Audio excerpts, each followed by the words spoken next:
Social മീഡിയയുടെ ഒരു algorithm എന്ന് പറയുന്നത്. പ്രസംഗം കേൾക്കുന്നവർ, ഇസ്ലാമിക പ്രഭാഷണം കേൾക്കുന്നവർക്ക് അത് തന്നെ വന്നുകൊണ്ടേയിരിക്കും. രാഷ്ട്രീയ പ്രഭാഷണങ്ങളും മറ്റും കേൾക്കുന്നവർക്ക് അത് തന്നെ വന്നുകൊണ്ടേയിരിക്കും. കോമഡി കാണുന്നവർക്ക് അങ്ങനെ, സിനിമ കാണുന്നവർക്ക് അങ്ങനെ, ഇങ്ങനെ അത് വന്നുകൊണ്ടിരിക്കും ഓരോരുത്തരുടെ മൈൻഡിനനുസരിച്ച്. അതുകൊണ്ട് തന്നെ ഇവിടെ മഹാനായ റസൂലുള്ളാഹി സ്വല്ലല്ലാഹു അലൈഹി വസല്ലം പറഞ്ഞൊരു വാക്ക് നമ്മൾ ചേർത്ത് വായിക്കേണ്ടതുണ്ട്.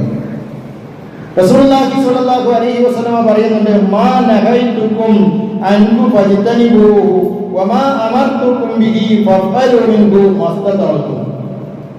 നിങ്ങളോട് ഞാൻ വിരോധിച്ച കാര്യങ്ങളൊക്കെ നിങ്ങൾ ഒഴിവാക്കണം. നിങ്ങളോട് ഞാൻ കൽപ്പിച്ച കാര്യങ്ങള് പരമാവധി നിങ്ങളുടെ ജീവിതത്തിലേക്ക് കൊണ്ടുവരാൻ നിങ്ങൾ ശ്രമിക്കുകയും ചെയ്യണം എന്ന്. ഇത് എല്ലാ രംഗത്തും നമ്മൾ ശ്രദ്ധിക്കേണ്ട, സൂക്ഷിക്കേണ്ട ഒരു തത്വമാണ്.